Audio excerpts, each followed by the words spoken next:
Tampa General Hospital and USF Health Morsani College of Medicine are bringing the power of academic medicine to Palm Beach County and the Treasure Coast. For nearly 2 decades, Tampa General has been ranked as one of the nation's best hospitals. And for over 50 years, Tampa General has been Florida's leading academic health system. Learn more about their growing network of physicians at tgh.org/the Palm Beaches.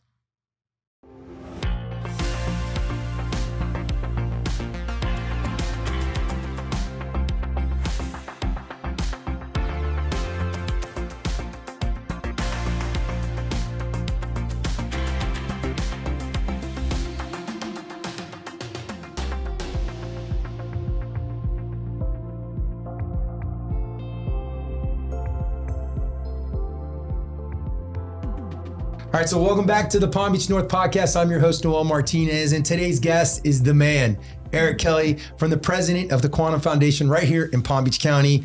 Under his leadership, Quantum has become a major force in health equity, investing over $170 million into our communities. Eric's story is incredible, right?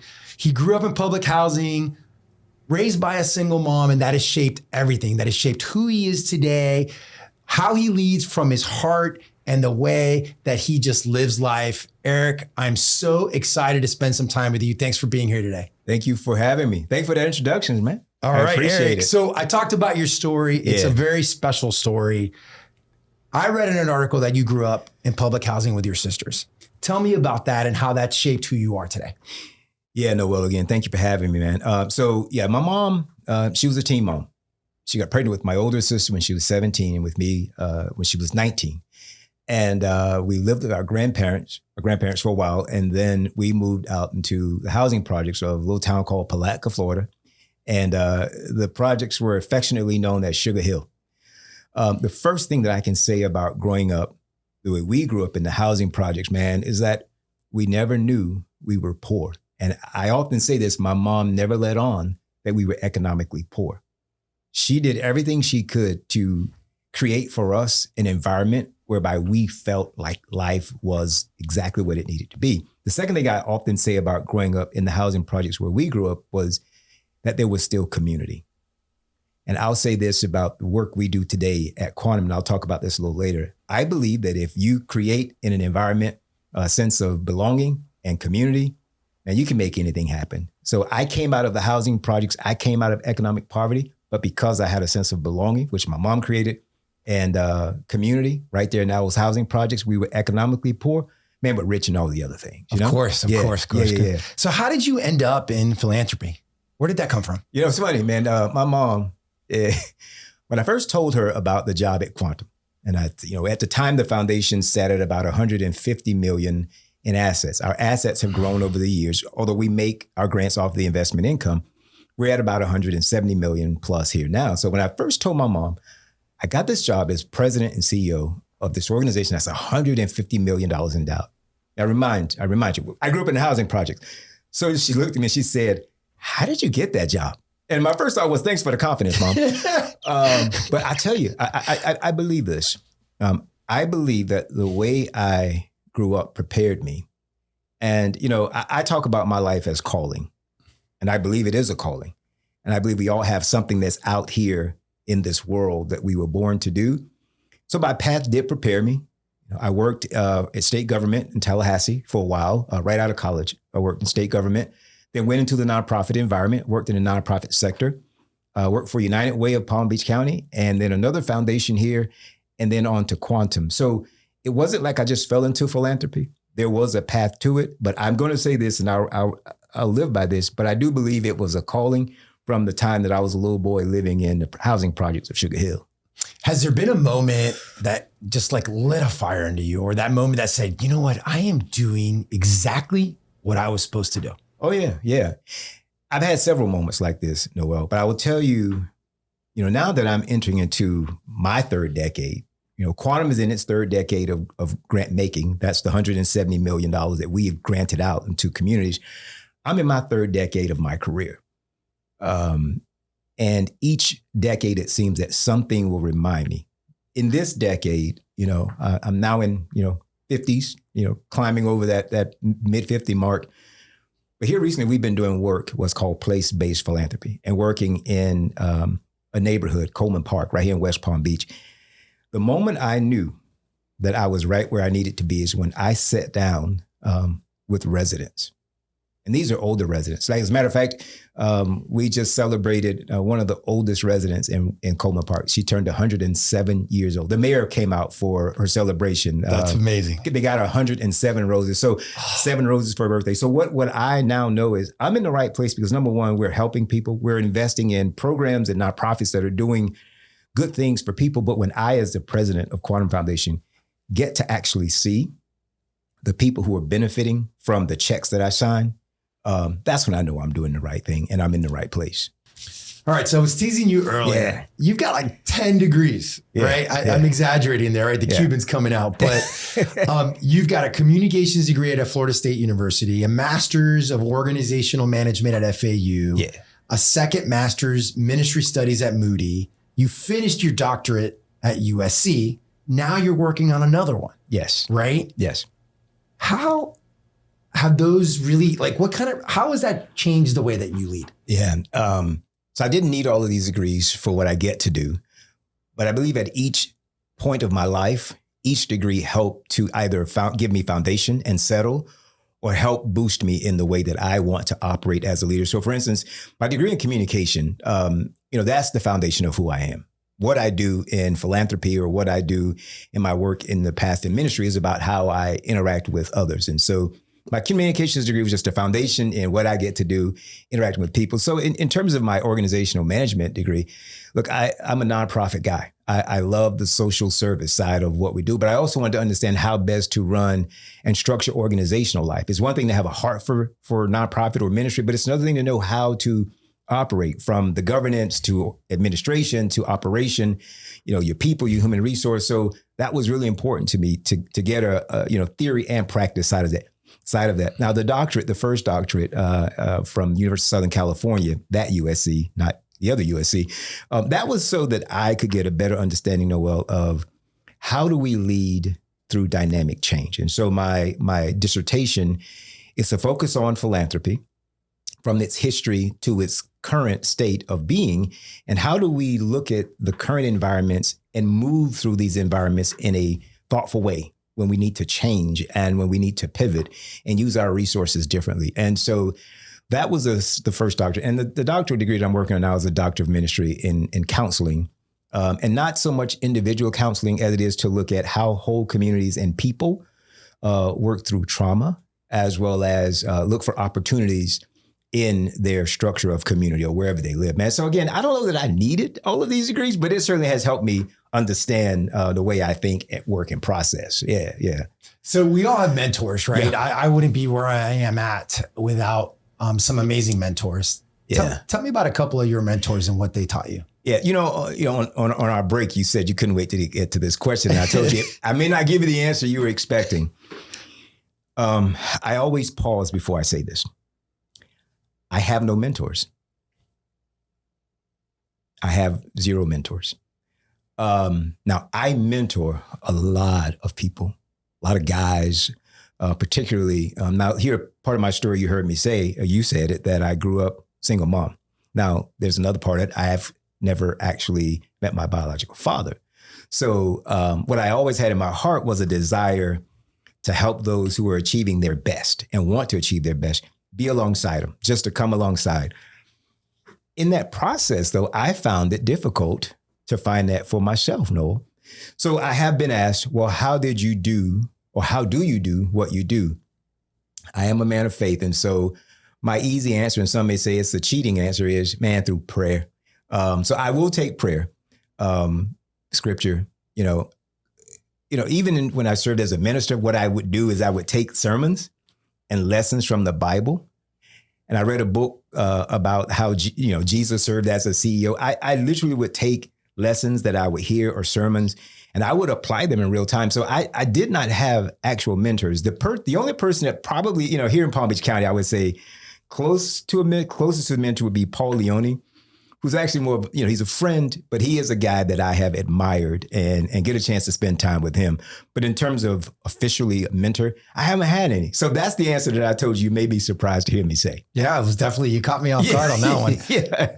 Yeah. Let's talk about values, right? Yeah. What values guide you as a leader? And first and foremost, the value of humanity, like the respect of humanity. Every human person has dignity. I just start there. Like we can come up with all, mission, vision statements, values that companies come up with. I say this is all summed up in just that. If every human person has dignity and humanity in and around you and you're in your orbit, all the other things that we talk about in terms of values, it falls into place. Now, if there were a couple of things that I had to pull out of that, I live by a couple things in terms of my own personal values. Like I love to live grace-filled, meaning I value giving other people grace because I need it. You mess up, I got to say, all right, let's figure out how we do that differently because I'm going to mess up. And courage, because I know what it takes to get beyond the status quo. And so grace and courage are like two things that hold me, in terms of values that hold my life in balance. Yeah. Let's talk about the guy behind all this, right? Yeah.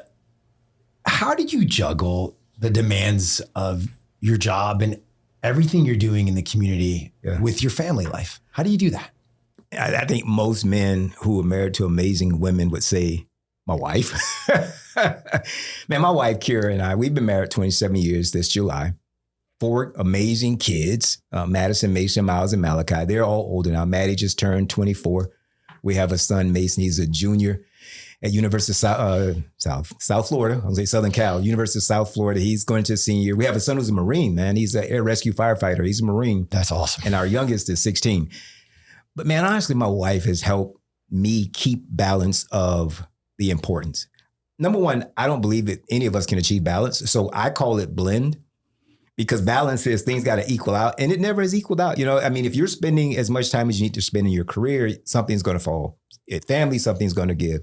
So what I've been able to do, with the help of my wife, my kids, people around me, is blend. It's like a pinch of salt, a pound of this, and at different times of my life, I've had to pinch and pound. Now this, I need to do a pound here and a pinch there. I can't cook a lick, but I'm using a cooking analogy. But so I don't balance anything. I blend it and make sure that the blend, it feels right, it tastes right. So, but really, it's really my wife, man. She really does help keep me and all the things around me pretty stable. How'd you guys meet? Tell me about that. Oh man, you didn't know I was going to ask that question. I didn't know you were going to answer that one. You made me sweat. Hold on. I'm gonna wipe my brow on that one. We sweat whenever she and I tell this story. She'll always say, Eric, that's not how it happened. All right, so I'm going to give you the version I think she would appreciate. When I was out of college, she always makes sure that I'm clear. I'm like 4 years and some change older than she is. So she never likes for me to say when we were in college. She's like, we were not in college at the same time. I graduated Florida State, and I started in ministry, and I was teaching a Bible study at a church. She was one of the students, and we weren't supposed to be dating any of the students. She was going into her graduate program. I was out of college, but there was an interest, and so we got to know each other. And of course, every story is a little longer, but we met in church. So the bottom line is we met in church. I think she and I both can agree to that. All right, here's a little different question. What's on your nightstand right now? What are you reading? Oh man, I have a couple. The one book that right now I'm actually rereading is The Color of Law. The Color of Law by Richard Rothstein. It's a look at the history. It was really a look at the history of how housing patterns affected education and how education is affected by, you talked about equity in the opening. Rothstein talks a lot about how laws and policies does affect and the intentionality around what happens in communities, and particularly communities we call disinvested neighborhoods, like places where Quan would make its grants. So I read the book. I'm rereading The Color of Law now, and more so just to make sure we're getting some things right. Even if I read a book, first read, you're getting the gist of it. might make a few markings, but I'm going back through it now because I want to make sure that as we work at Quantum, I'm looking at it from a historical perspective as well as the contemporary. So it's not like an easy read because it deals with some of the challenges that we're faced with today. But it's a great book. It's a great book. Good. I appreciate you sharing that. So let's zoom out a little bit. Zoom out. I want to talk a little bit about your journey. Yeah. Right. You've been with the Quantum House now for 14 years. Quantum Foundation. Now, I have a quick story on that. Gosh, I did. But I have a quick story on that. Go. So another great organization. Robbie Journey, who recently stepped down as president and CEO of the Quantum House. So Quantum House was formed out of the initial grant was from Quantum Foundation. The first one, I think, was $1 million+. So they named it after Quantum. I would always get that. People would say, Quantum House. Oh, you work at the Quantum House. No, it got to the point that I stopped correcting people. So finally one day I saw Robbie Journey and we became friends over the years before she retired. And finally one day I said, Robbie, it's so great to work for you. And she's like, what do you mean? I was like, everywhere I go, people say the Quantum House. So finally now I just say, yes. And my boss, Robbie Journey, is amazing. So no, it's Quantum Foundation, but Quantum House is a great organization. Greg Quattlebaum is. Greg Quattlebaum's there now. Yeah, they're doing some great stuff. Great stuff there. So there's a plug for that. But no, Quantum Foundation, but they did get their initial gift from Quantum Foundation to become Quantum House. Awesome story. Yeah. You've been there 14 years, 11 as president. Yeah. That's a long runway. Yeah. What first drew you to the foundation and how has your role evolved over time? Yeah, I came to Quantum out of a philanthropic environment. I was with a public charity that operated as a foundation, Allegheny Franciscan Ministries. It's a foundation founded by the nuns, the Franciscan nuns of Allegheny, Franciscan Sisters of Allegheny. Yeah. So they used to own St. Mary's Hospital. And I was ready I'd been there for about 8 years. And I was ready for opportunity, challenge. And at the time, Quantum was looking for a new president. The then president stepped down. And so they had put out, and I talked to my CEO at Allegheny at the time, Eileen Boyle, who's still there. And I told her, and man, it was so awesome. She supported me. She's like, let's see what we can do. So she wrote one of my letters of recommendation. I did not get the position at Quantum Foundation as president. But here's the interesting twist. I was one of the last candidates. The woman who was hired, Carrie Diaz, who's still here in the community, she called me up and she said, hey, I'm the new president of Quantum, but I'd like to have coffee with you. And she offered me a position as their vice president. And so I thought, you know what? You don't get to be the president, you get to be the vice president. So I was there with Carrie for about three and a half years. And then she wanted to step away from the position. And that's how I got my time. They asked me if I thought I was ready for the job. And of course, I'm going to say yes. Yeah, was I really ready? I don't know, but I said yes. But you figured it out. I figured it out, whatever I didn't know. So that's how I came to both the foundation. First applying for the presidency, didn't get it, but got invited to be vice president. And then had a great relationship with the board and with Carrie. And when Carrie stepped down as president, I got the invitation, man. I said yes. Oh, yeah. Yeah. What were some of the biggest challenges you faced when you first took over? I'm going to start with people. And it wasn't a challenge, but I wanted to get that part right.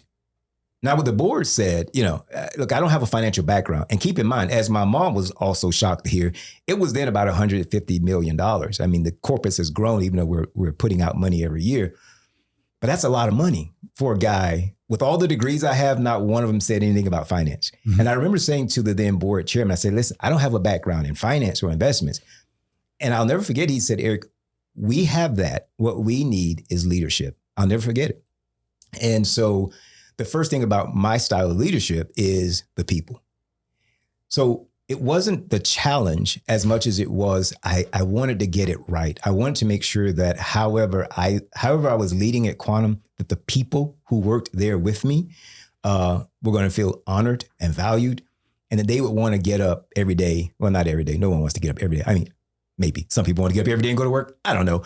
But I wanted them to want to get up and come do what they do. So number one on my list was creating culture and making sure that the people that I get to work with every day were treated well and felt valued. Yeah. So grant making, that's a big part of what you guys do. Yeah. How do you strike a balance between trying new things and driving like real lasting change? Yeah. That's something we started that process just about 2 years ago. I've been at the foundation decade, leading then for probably 8 or so years of that. So I went to the board in a strategic session, and we talked about that very thing. In our world of philanthropy, there's charity, which is in the parable of give a man a fish, eat a day, teach him to fish, he'll eat for a lifetime. But the nuns, when I worked for Allegheny, they taught me a third part of that. And they said, what if the man doesn't own the pond and the owner of the pond puts the gate around it and locks the gate? And then you have a systems issue. How is the man going to get to the pond where he learned to fish? And the lasting change is, how do they either find another pond, dig a pond, or learn how to negotiate with the owner? And that was the next level. It was either that parable, by the way, or the parable of the river. I don't know if you've heard that one, but I chose the pond versus the river, this one. So, you know, what we talked about at the foundation was, how do we get, to use the river analogy, upstream? Because now we're talking about people who have challenges beyond charity, give them, beyond teach them, because now there are structures that they have not been taught to navigate. They know how to get their medications. They know they have diabetes. They know what to eat.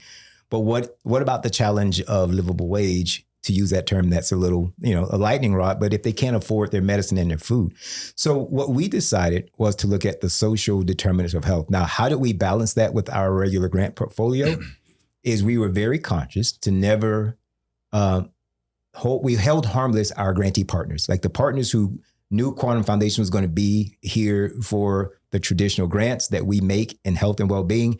We're going to always be here for that. But we also recognize that a portion of our portfolio, our grant making, can still go toward investing in neighborhoods very deeply. And that's what we've decided to do. We actually created another division within Quantum called Palm Beach Venture Philanthropy, the venture, which Rafael Clemente left the Downtown Development Authority to come run that for us. So we balance it out by looking at the whole portfolio, ensuring that we hold harmless organizations that depend on us for those grants. But we also, we want to learn more about place-based investments and concentrating in a neighborhood. So the word leadership's come up a lot in this conversation already. Mm-hmm. What does strong leadership look like to you, especially in the nonprofit world? I'm going to go back to my first degree, communication. Mm. Strong leadership sounds like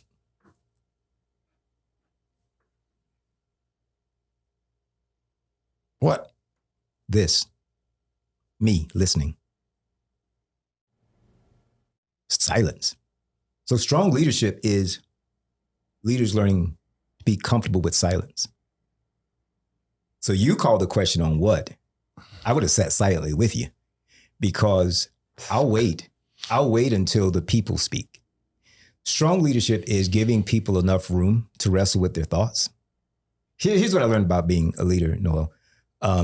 When leaders ask questions, people want to answer because they don't want to be viewed as ill-prepared or not ready, or, gosh, he's going to think I don't know what I'm doing. When I ask a question, I really want to know. Now, if that means we have to sit for a minute, or you sit on it for a minute, I think I go back to not just the communication side of things, because listening is, I think, one of the strongest elements of communication, listening, and listening, not hearing or waiting to be heard, trying to formulate your next response. But when I talked about, when you asked what was one of the challenges, maybe the greatest challenge, and I said, I just wanted to get the people thing right. So leadership is listening, and it is ensuring that the people around you, because great leaders know that you're going to surround yourself with people who are smarter, more agile, more nimble, who can get the things done. And so I always want to make sure that I hear them and I'm listening to them, and then I get out of the way. And so I think strong leadership is that. Now, I cap that off with vision. Someone has to cast vision, and strong leaders can cast vision and then listen, then support, and then get out of the way. So good. That's such a great answer to that question. And I didn't even prepare that one, man. I didn't even prepare. That was good. All right. You are very good at this. Okay, what? You're very good at getting the private and public sector to work together to move the needle forward. Yeah. Right? To push something forward. Thank you for that. I didn't know that I was. You are very good at that. Okay. How do you do that? Relationships. All right. So when you say, public sector, I'm going to think about who's in the public sector. In West Palm Beach, Mayor Keith James. Yep. I know Keith, and I have to catch myself when I'm with him. I like to call him Mayor, but I knew Keith before he became mayor. And so, but I know that as the mayor, he has a lot of responsibility. There's a lot on his plate. And I, number one, want him to know that I honor his person. And so when we're working on projects like in Coleman Park, I know that I need to go to him as an individual, as a person. And so I know that the public sector is represented by people. And it goes back to the whole thing. How do you lead? You lead by listening to people. And I try to understand who they are. So you talk about the private sector. I'm not a private sector guy. I get to serve on boards like the Economic Council Board, amazing leadership under Michelle Jacobs, who's actually on Quantum's board.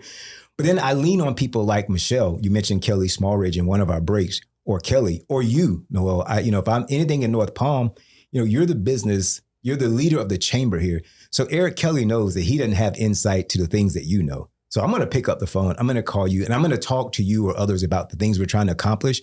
My first question will be, if you were me, if you were in my seat of philanthropy that doesn't know how to operate government or private sector, like what would you do? And I'm going to do my darndest. Can I say darndest on your podcast? You just did. Oh, I'm going to do my darndest to make sure that what I'm hearing, I'm trying to implement it.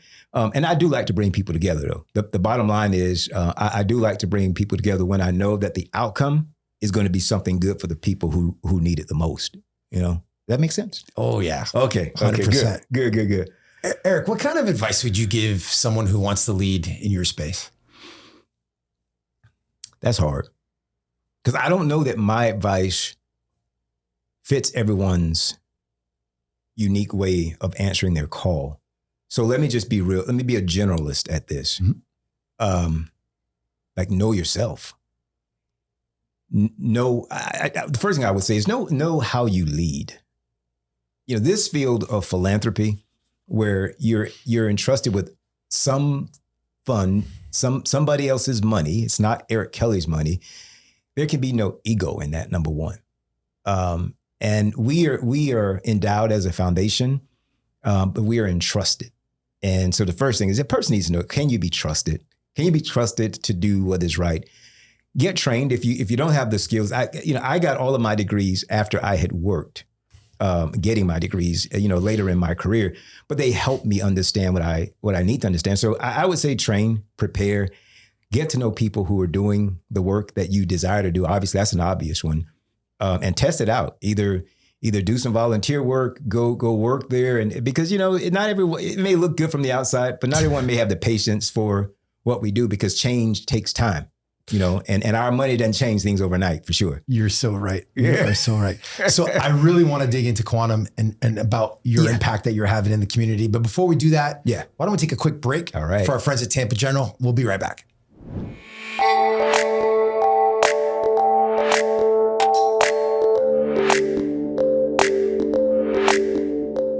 So today we're here with TGH Physicians Network nurse, Lynn Stockford. Lynn, I didn't realize how many TGH doctors there are here in Palm Beach County. How many are we up to now? We are up to 70 practitioners. That includes physicians, nurse practitioners, and PAs, and they represent 13 different specialties. So in your role, you help patients find the right care, correct? Correct. So you're the connector. Correct. So what happens if a patient needs to go to Tampa for complex care?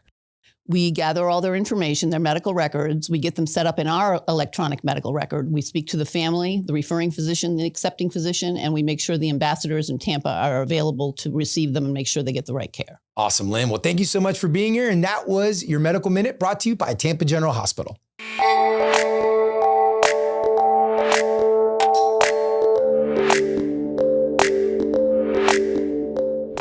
All right, so we're back.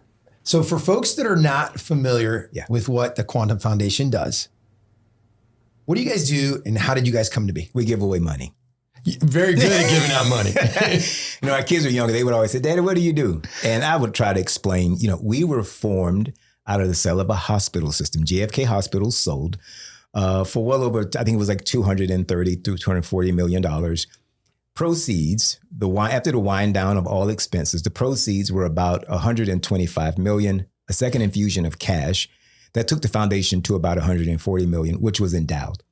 The then board of the hospital, which was a nonprofit hospital, became the board of this new entity, which was the 501c3 the foundation that was formed out of the cell. And that's how Quantum Foundation was formed. Now, whether or not you know it, I'm explaining to you how I explain it to my kids. And they would sit and look at me. Same way I'm looking at you. Yeah. And like, what? And I would say, we give away money. And they're like, oh, okay. And then they'd run off and do whatever they're going to do next. But that's our origin story. We were created out of the cell of JFK Hospital when it was a nonprofit hospital sold to a for-profit entity. And the proceeds had to be endowed for the purpose of promoting health and well-being in Palm Beach County, which was part of the specifics of the charter. What does it mean to be a health conversion foundation? Yeah, the word conversion it's taken out of that very transaction. We were converted from that cell. So healthcare was the genesis of the funds out of a hospital converted. It was a conversion from a nonprofit hospital, a for-profit hospital, nonprofit hospital to a for-profit hospital. So the funds, the proceeds out of that transaction were converted into an endowment, and we are the endowment. As a matter of fact, technically on the books, Quantum Foundation is the nonprofit JFK Hospital because Quantum Foundation is really a DBA, but one of our statuses is the nonprofit hospital of JFK. So we were converted out of that cell and became the corpus. All right. So we've got these impact zones that are guiding your grant making, right? Yeah. What are they? Yeah. And I mean, what does it mean? Like, tell me more about it. Yeah. Better, greater, stronger. Just like we give away money. So I say better, greater, stronger. I'm going to walk you through something, Noel, and see if you can, tell me after this if it makes sense. An individual one day decides I'm not healthy, or there's something about me that I don't like. Maybe I'm turning 50 or I'm turning 40, and I want to do better about caring for myself. In that moment, that individual has a mindset for change. So our first impact zone is better engagement in one's own health. Like that's the root of anyone becoming healthy or well. They want to make that decision. So in our better engagement health zone, we'll fund nonprofits who help individuals, whether it's in health education or in some way treating their disease. They just want to get better. And we want nonprofits in place and have the capacity to work with individuals who say, I'm just ready to do something different in my life. So that's our better engagement. Mm-hmm. Better, greater. So we move to greater. And this is actually a progression.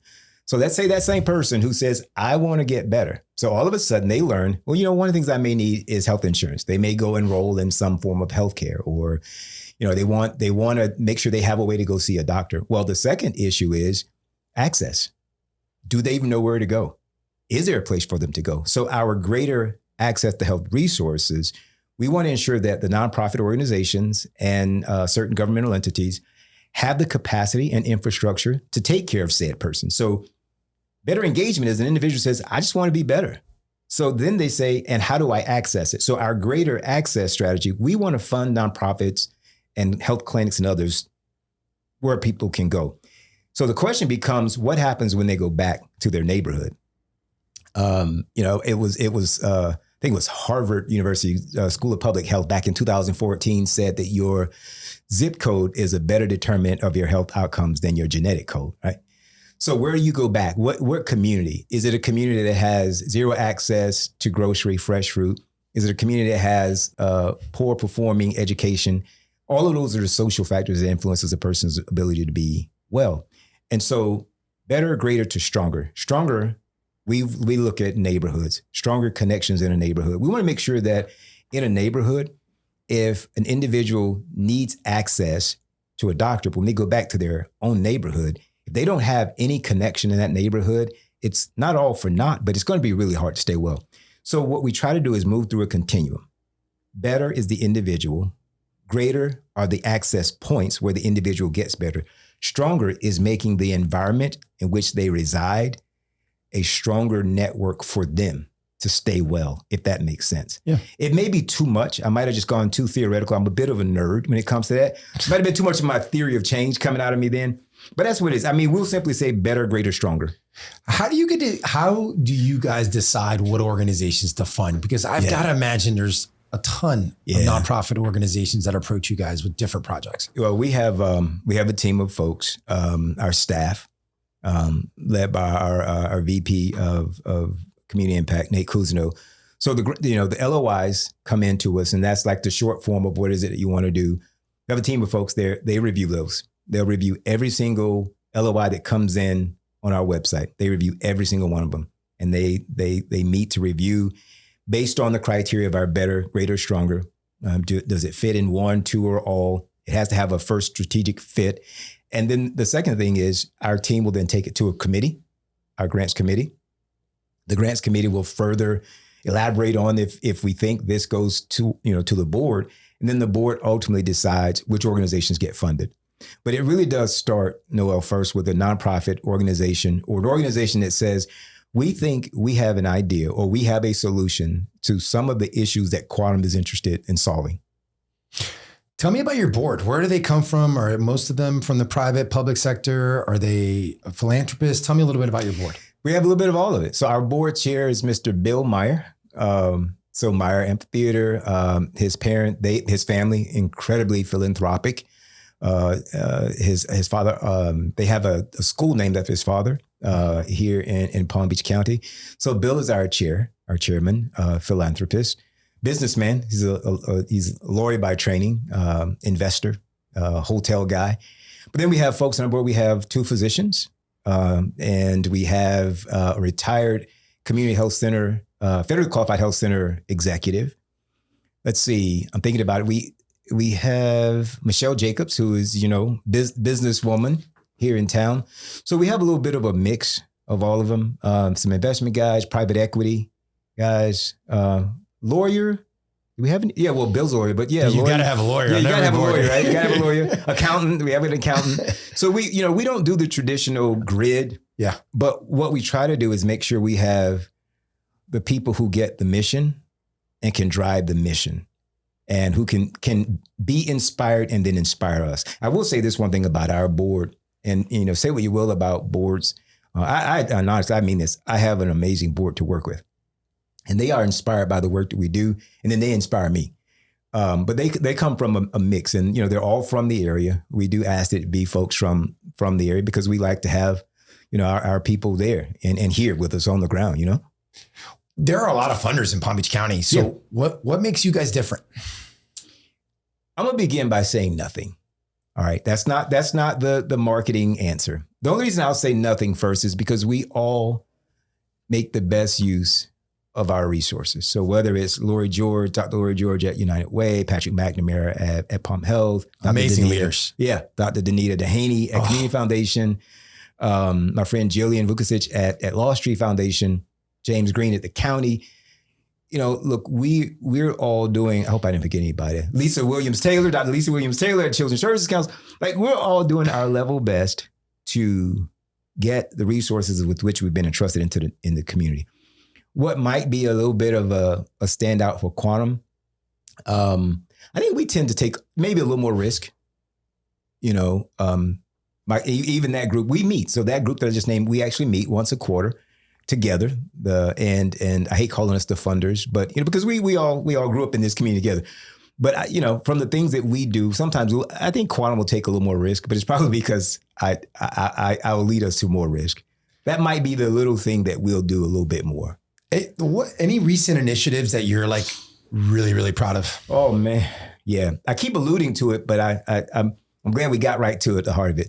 Man, the work we're doing in Coleman Park.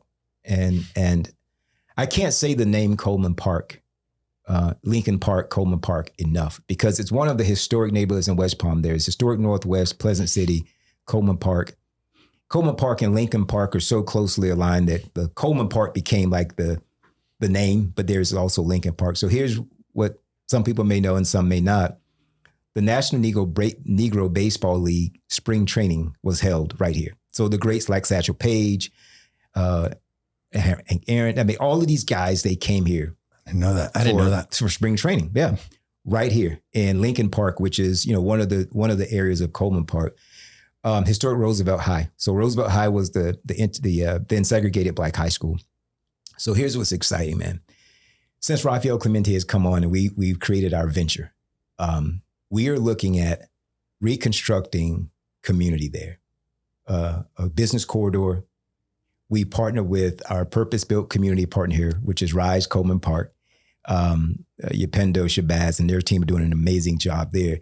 And they're looking at housing strategies to ensure that these communities are not pushed out by gentrification and development. We want gentrification, which means to make the place better. We just don't want them to get displaced. So the thing that I am most proud of now is the work that we are doing with our venture, Palm Beach Venture Philanthropy, and the partnership we have with our purpose-built communities partner, Rise Coleman Park, because we are literally focused on mixed income housing, education, like looking at the educational outcomes, economics in the neighborhood, as well as wellness. So the fact that I get to work every day in a neighborhood that looks and feels like the neighborhood where I grew up, it brings it home for me. I'm really proud of the work we're doing there. So you're making huge investments in these communities. Like, how do you track or measure the impact of what you guys are doing? Wow. It's like I gave you that question to ask. Did I tee you up? You teed me up well. Okay, good. No, we actually, this guy on our team, brilliant guy, he came out of Palm Beach Atlantic. He leads our impact investment framework. Now, I'm not going to nerd out on that, but all I will say to you is this. We have an incredibly comprehensive impact measurement framework that takes us through every asset that we're putting into the neighborhood, every activity, including our grants, the initial outcomes that we want to see and will see to the ultimate impact. And I don't know how many indicators we have behind that documents, probably 50, 70 indicators that we have. And I don't know how our team does it on such a limited number of folks, but we are tracking indicators to outcomes to make sure that what we're doing in that neighborhood is making a difference. Now, I'll tell you the other thing that's really important is meeting with the people in the neighborhood. So there's a resident advisory council that meets and the neighborhood association. So we also, in addition to our very fancy impact measurement framework, look, we just go ask the people, how are we doing? And if they feel good, we can have all the impact measurement framework we want. I'm glad that they feel good about it. I want to zoom out again and talk a little bit more about equity. Right? Okay. Why is it so important to focus on disinvested communities? And what are you guys doing to help really change that? You know, let me think back with you for a minute. When I was a little boy, I was a little chubby kid, and my mom, single mom, put me in flag football just to get me active. You know, like I said, she never wanted us to think and feel like we were poor. So I don't know. She found the money, got the money, worked hard, got the money. She put me in flag football, and I broke my jaw. Flag football, you know, go figure. And I'll never forget this. She took me we were not insured. She took me to what we would call a free clinic. There they called it the rural health clinic. They did no x-rays. I was a little black kid, this black girl, basically young girl, walking in. She might have been in her 20s then. No x-rays. They told my mom I had an abscessed tooth. I had a broken jaw. For 2 weeks, no health care. Finally, my mom took me to Shands Hospital in Gainesville, which is about a 40-minute drive. They did x-rays, found out I had a broken jaw. Now, Noel, a child walking around in pain for 2 weeks, went to a provider who saw us only as, I'm going to say this, as the color of our skin and uninsured. My grandfather used to call the place not rural health clinic. He called it the cruel health clinic. He said, because they're cruel to our people. And I remember that story. And I never want anyone else to have to endure that. No child, no person should endure pain unnecessarily because of any feature given to them at birth. And so for me, and I will say by extension for Quantum, it's just important that every person has access.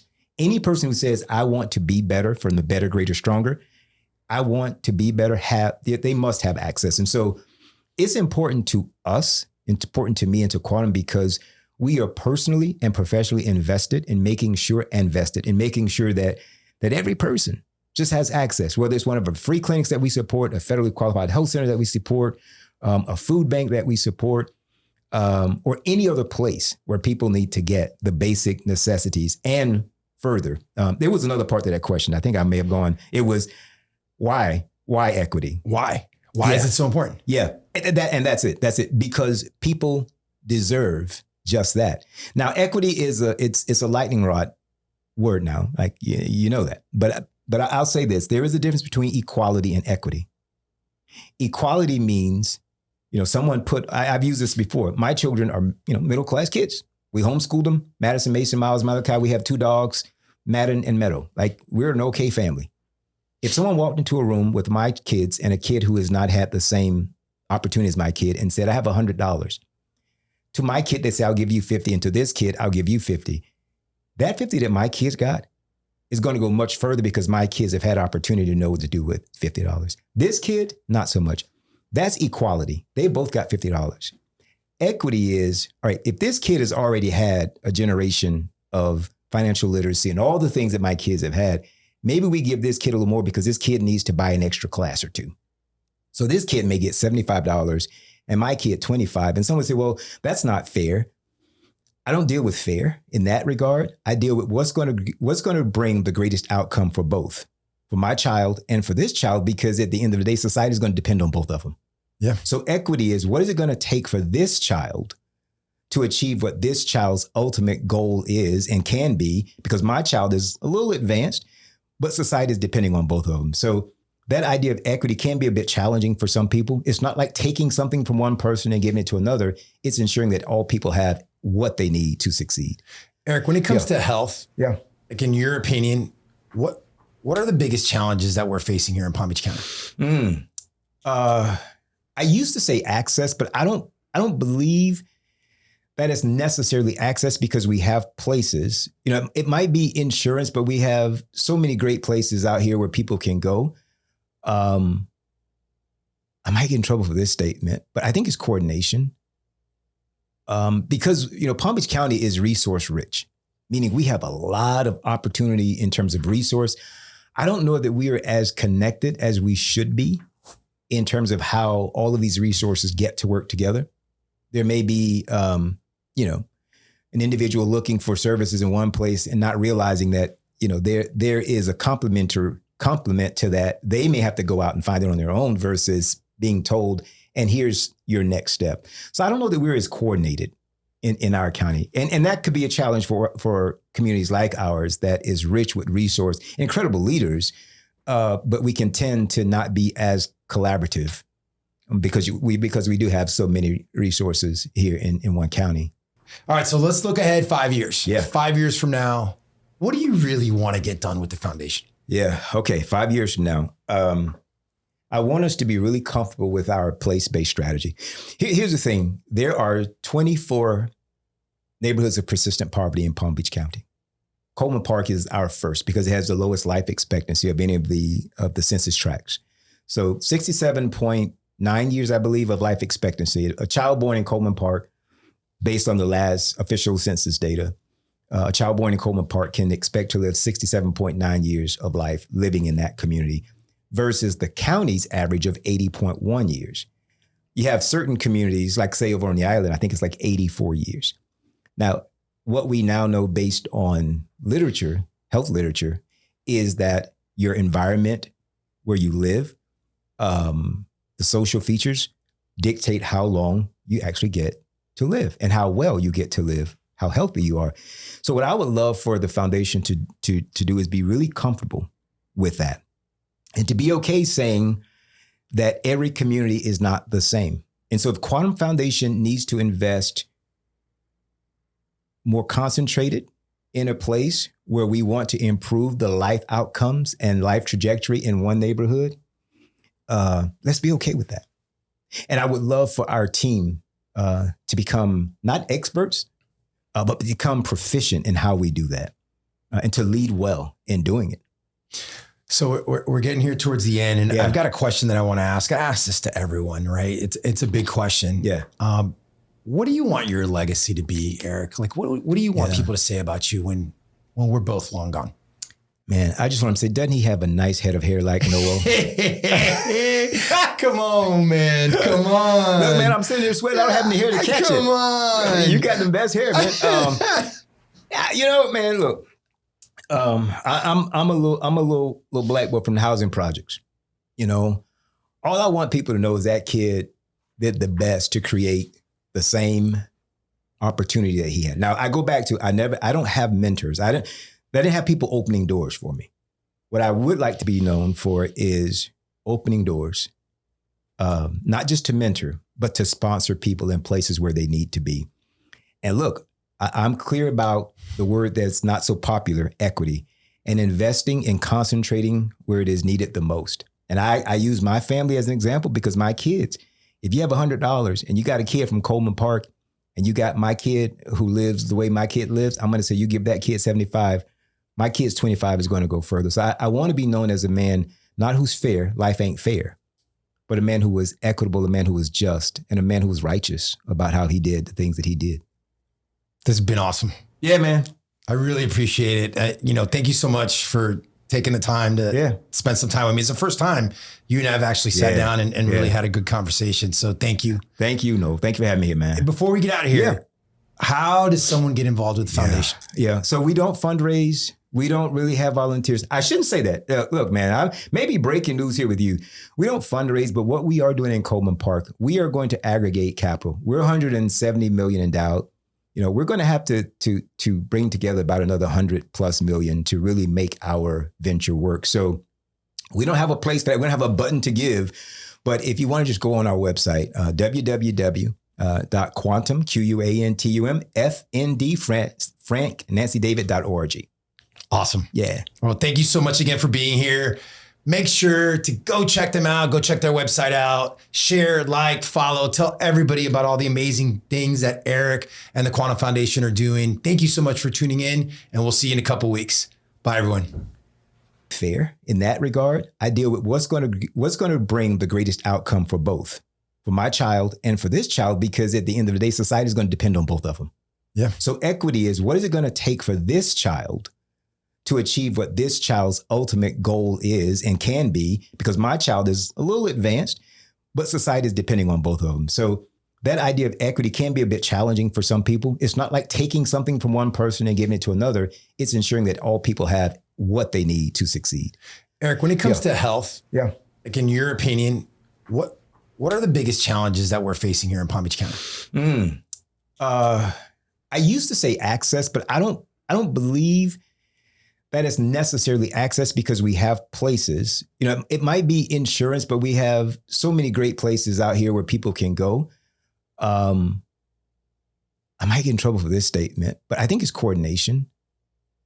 Because, Palm Beach County is resource rich, meaning we have a lot of opportunity in terms of resource. I don't know that we are as connected as we should be in terms of how all of these resources get to work together. There may be, an individual looking for services in one place and not realizing that, there is a complement to that. They may have to go out and find it on their own versus being told, and here's your next step. So I don't know that we're as coordinated in our county. And that could be a challenge for communities like ours that is rich with resource, incredible leaders, but we can tend to not be as collaborative because we do have so many resources here in one county. All right, so let's look ahead 5 years. Yeah. 5 years from now, what do you really want to get done with the foundation? Yeah. Okay. 5 years from now, I want us to be really comfortable with our place-based strategy. Here's the thing. There are 24 neighborhoods of persistent poverty in Palm Beach County. Coleman Park is our first because it has the lowest life expectancy of any of the census tracts. So 67.9 years, I believe, of life expectancy. A child born in Coleman Park, based on the last official census data, a child born in Coleman Park can expect to live 67.9 years of life living in that community versus the county's average of 80.1 years. You have certain communities, like say over on the island, I think it's like 84 years. Now, what we now know based on literature, health literature, is that your environment where you live, the social features dictate how long you actually get to live and how well you get to live, how healthy you are. So what I would love for the foundation to do is be really comfortable with that and to be okay saying that every community is not the same. And so if Quantum Foundation needs to invest more concentrated in a place where we want to improve the life outcomes and life trajectory in one neighborhood, let's be okay with that. And I would love for our team to become not experts, but become proficient in how we do that and to lead well in doing it. So we're getting here towards the end, and Yeah. I've got a question that I want to ask. I ask this to everyone, right? It's a big question. Yeah. What do you want your legacy to be, Eric? Like, what do you want people to say about you when we're both long gone?